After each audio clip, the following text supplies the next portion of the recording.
Welcome back to CBS Mornings. An Oklahoma man is just hours away from being executed, unless the governor steps in. Julius Jones was sentenced to death almost 20 years ago for the murder of Paul Howell. It happened in 1999 when Jones was 19 years old. He's always maintained his innocence, but Howell's family believes Jones is responsible and deserves to die. Last night, the state police arrested one of the protesters gathered outside the governor's mansion, urging him to grant Jones clemency. Maria Villarreal is at the state capitol in Oklahoma City, where she spoke to Jones' sister. Maria, good morning. Hey, good morning, Nate. Earlier this month, the Oklahoma Parole Board actually recommended that Jones's sentence be commuted and that he be given life in prison with the possibility of parole. But ultimately, the power lies with the governor. And as time continues to dwindle down very quickly, Jones's family continues to beg the governor to spare his life. This is a state of emergency. This is a man's life on the line. His life has been on the line for 22 years for something he did not do. Antoinette Jones knows time is running out to save her brother. Her family visited him in prison Wednesday for what could be the last time. How was that? It was very hard in the fact that I wanted to hug my brother and that I haven't hugged my brother 17 years. What did Julius tell you today? The most important thing he said was for us to keep living. He said for us not to be angry if they do go forth with the execution. But he said to keep talking about him, talking about his truth, talking about the truth of the case, so that this does not happen to anybody else. Did he still have hope? He still has hope. On July 28, 1999, Paul Howell was murdered outside his parents' Edmond, Oklahoma home in front of his family.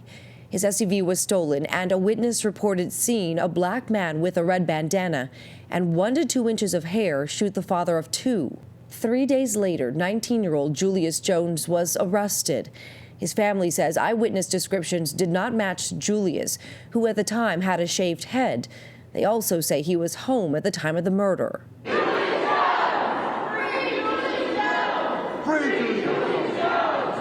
Wednesday, his mother, surrounded by supporters, pleaded for his release. The truth will set you free. We talk about justice. Justice for who? Justice for all of us. Can you hear me? Earlier this month, Oklahoma's Pardon and Parole Board recommended his sentence be commuted, asking the governor to change it to life in prison with the possibility of parole. The board chairman said, "I believe in death penalty cases there should be no doubt, and put simply, I have doubts in this case." I am not the person responsible for taking Mr. Howell's life. But Paul Howell's family says that's not true.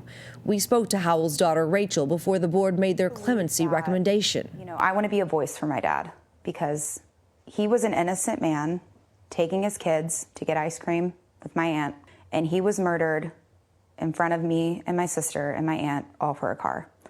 And he never got a say in this. There's overwhelming amount of evidence of his guilt.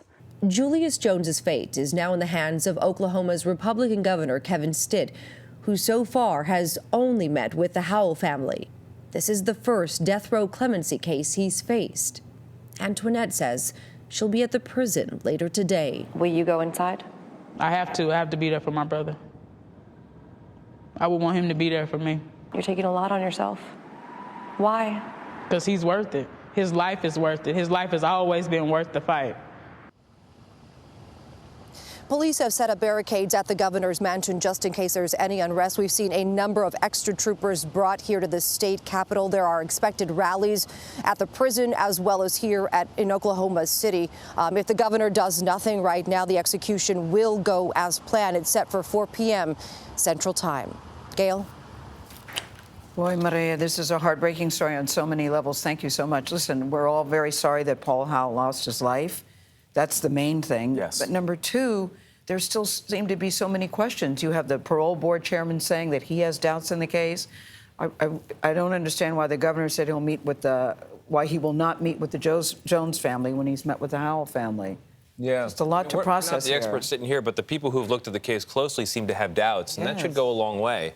But you're right. I mean, it's heinous, the crime, but Yes. also heinous to put to death a person who may not have done it. Yeah, and not to be dismissive to the victim's family. Like Exactly. you're saying, we understand Exactly. that, but when the parole board is speaking out, it's almost like, when do you decide not to listen to them? Yeah. Because in Good other question. instances, you listen to every word that they have to say about cases. You know, my first thought was for the victims and the victim's family. Of course, but I'm absolutely. looking at Julius Jones, and there's too many questions here. There's doubt.